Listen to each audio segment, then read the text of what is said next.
Welcome back. Talking week 10 running backs.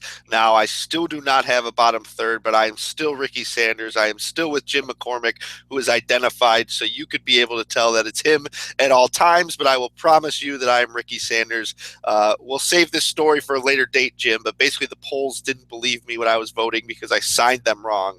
So maybe I should have a bottom third so they know who I am. But anyways, that's a story for another time. Before we get started, I do want to tell you, promo code curve rotocurve.com saves you $2 on a weekly premium membership. You gotta love those kind of savings.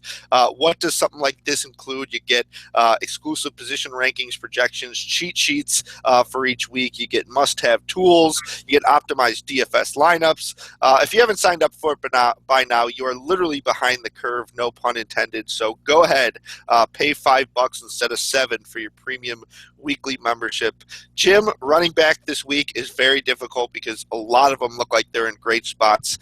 Let's differentiate. Who do you like for cash games? All right, cash games. My strategy this week is going to be paying up. So I'm going to be naming the names you already know. I'm not getting too surprising here. David Johnson is going to be in almost every lineup of mine. I understand the idea that you want to go contrarian sometimes and avoid the chalk.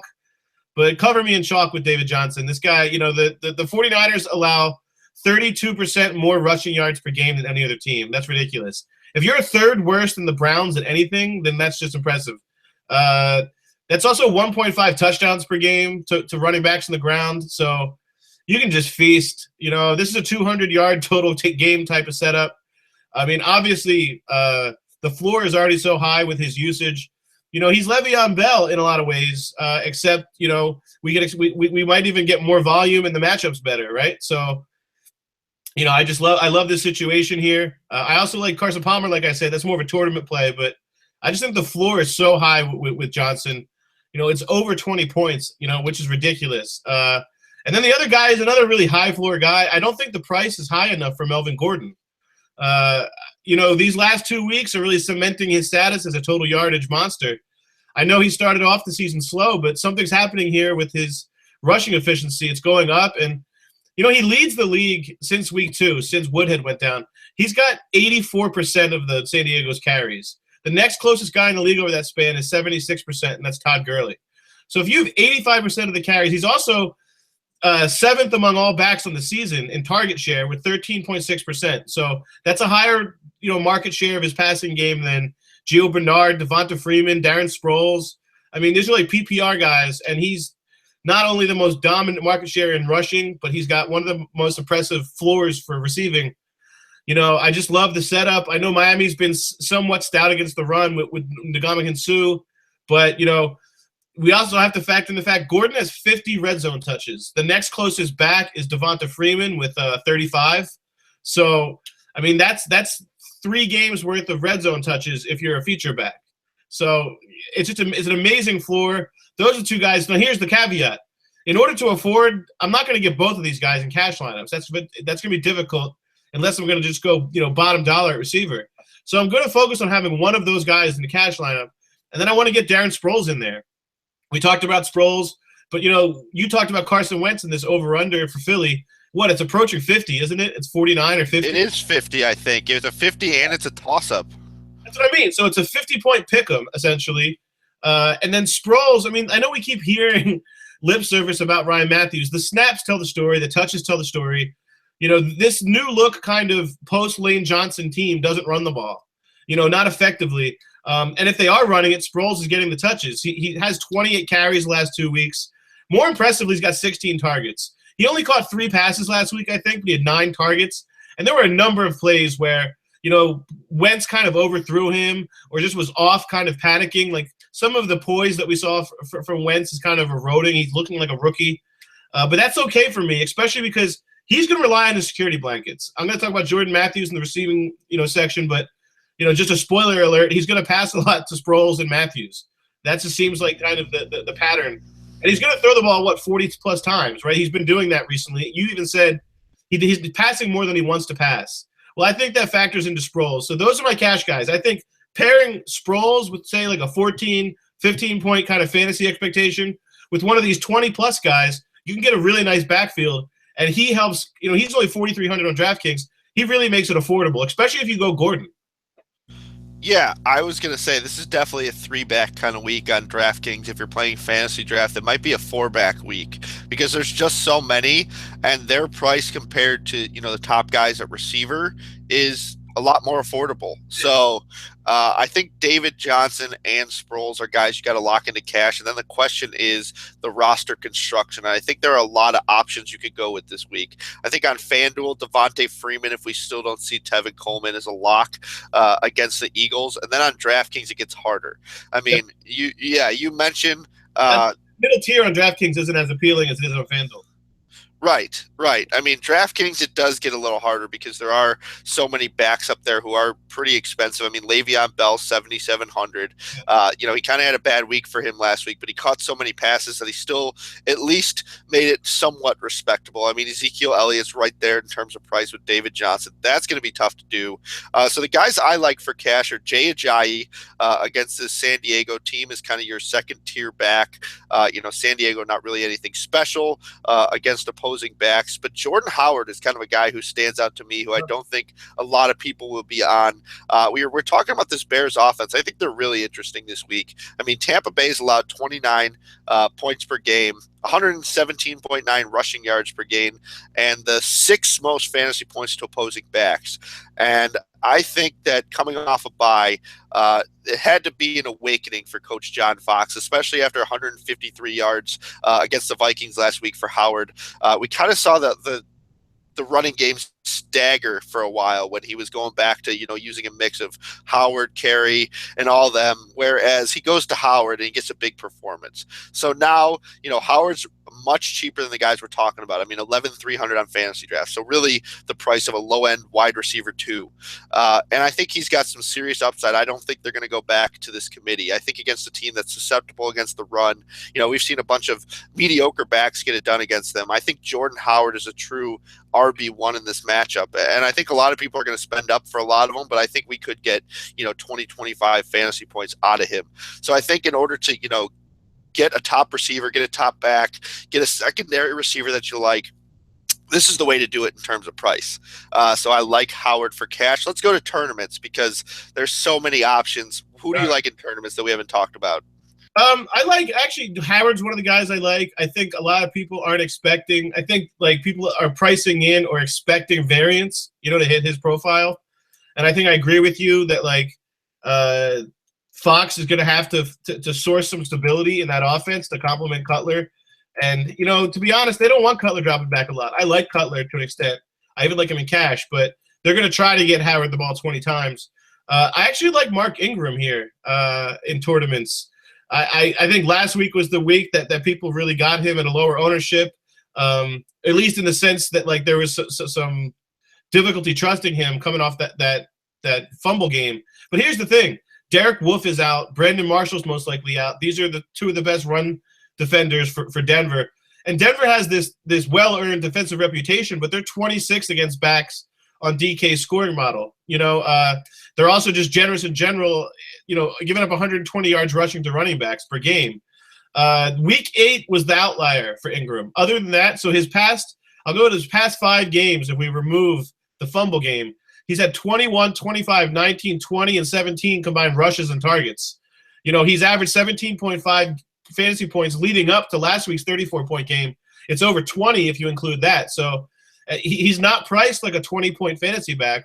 He's priced because, Hightower's in the mix and because this Denver team. But, if you're going to base the pattern off of the last, 90% of his last games, his last, 2 months of games, he's actually a really valuable receiving back in the sense that he's back to having this total yardage floor. And then, the over-under in that game is high, obviously because it's in the Superdome. So, it's just a guy one more guy that I like is actually Chris Ivory. I know it's crazy, but he's so cheap. He's 3,400. And Nathaniel Hackett, I think this is a real thing. And I don't think they're going to play the games that they've been playing all year with their running game. Obviously, the price reflects the distrust the market has for that. But 3,400 on DraftKings is so cheap. I know he's not going to receive the ball very often. I think he had 1 target last week. But look, he fumbled a touchdown into the end zone. He was right there. If he does that, it's a big game. I think the market's more hip to him if he scored last week. But 18 touches. If you saw any of the tape, he looked good. They're stretching out the run play a little bit better, and then I think it just helps because they're also passing vertically a little bit more effectively. So I don't know. I think he's interesting as a GPP play just because he allows you to afford David Johnson. You play David Johnson to Chris Ivory. If Ivory goes off, now you have like this crazy backfield setup, and you didn't pay too much more than say 11,000. Yeah, I agree with you there. I've been waiting for Ivory to be the guy for a while. He was one of those guys I speculatively added in yearly leagues because Yeldon just, didn't look good for a while. And it's pretty clear that Ivory's the guy handling the workload right now. Yeldon's basically just acting as like a third down back, at least. Right. Yeah, so there you go. For tournaments, it's a bunch of top guys. I mean, the question is, do you fade David Johnson this week? Because everyone's going to be on him. Right. The answer probably to me is I think the market share on him, maybe even in tournaments, is going to be 50% ownership. Yeah. So I think I want to be a little heavier than the market. I think I'd want 75% of him, but I definitely want lineups without him because there's always, 49ers have definitely been good this week, but you look at all these other matchups and, would it really be that surprising to see David Johnson have a very good game, but then Ezekiel Elliott have more fantasy points, Le'Veon Bell have more fantasy points at home where the Steelers are usually more effective? Right. I don't think so. I'm going to start, GPP with Le'Veon Bell against a Dallas team that's, in the bottom 5 in terms of points allowed per game. I think if Roethlisberger's healthier whatsoever, their offense will have an opportunity to be productive. And if he's not healthy, so, I mean, we're probably not going to know till Roethlisberger steps on the field, right? We may get these phony updates, but we're going to have to see whether he's limping or not. And I think there's a situation where Bell succeeds either way, right? Because if Roethlisberger's not feeling good, he probably won't have as much time. They'll probably have more dump down passes to Bell. So we got ourselves, a high floor, and then he's the kind of guy who could break it, any play. So I like him there. I like Elliott. We already mentioned Freeman. It's a bunch of top backs for me, but one guy we haven't talked about is Lamar Miller against this Jacksonville team. You look at Miller, when you roster him, his kind of course, he's a good rusher, but, he's involved in the passing game as well. Jaguars have allowed the 10th most receptions to opposing backs, but you look at the teams above them, there's a few without buys so far. So they're really, probably closer to a top 5 team against receiving backs. And, Jacksonville defense just has not been that good this year. I think Lamar Miller, he's kind of been a guy, his only one real standout game so far has been against a bad Colts defense. I don't think this Jaguars team is much better. And if he's going to catch passes, I certainly have interest, but we've pretty much covered, most of the guys. I like Ingram. Like you said, I think he's completely fine with his carries now. But really, Ajayi, Miller, Howard, Gordon, Elliott, Bell, Johnson, Ingram, Sproles. I think some combination of those guys, using all 3 is going to win $1 million this week. I really think that this is a week where you want to spend up and back. I don't see it being, let me go further down the list. I don't see, the Terrence Wests of the world, the Javarius Allens, I'm just reading off a list. Just, random guys, Jonathan Stewart's. I don't think one of those guys is going to pop off with all these guys in great situations. I think it's just choosing right. Kind of the sleeper play would be Doug Martin, but we got to look and see what his status is. But that's the only outlier guy that I see. Did we miss anything at running back this week?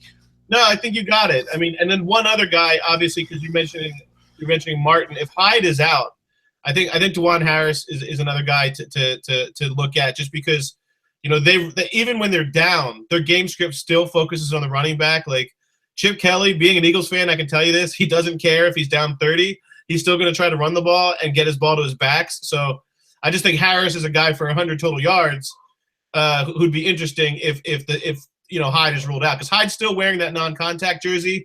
And as we know, a 1-week injury with Hyde turns into a season. And Harris has actually looked really good. I'm kind of curious to see what they do when he gets back. I wonder if he's earned a part of the load, because I saw someone tweeting that he looks like a poor man's Devontae Freeman, which I guess I can get behind. I think that's more of a dreadlocks thing than anything else. But in the passing game, right? Yeah. He looks good. I think that's what they're saying. And Hyde has been hit or miss. So I think Harris is going to be productive, even if Hyde's back. I wouldn't use him in DFS if he is, but if he's not, I think we can certainly rely on him. We promised this would be a long segment. It was, but that's all for us this week. Don't forget to check out RotoCurve promo code or RotoCurve promo code curve. Man, that's a mouthful. Save $2 on a weekly premium membership. You pay 5 instead of 7. You get things like rankings, projections, cheat sheets, all that good stuff. Optimized lineups, access to player ownership percentage after Thursday, all the stuff you would need. So go ahead and check that out. But stay tuned. Wide receivers is next. We are done with running backs.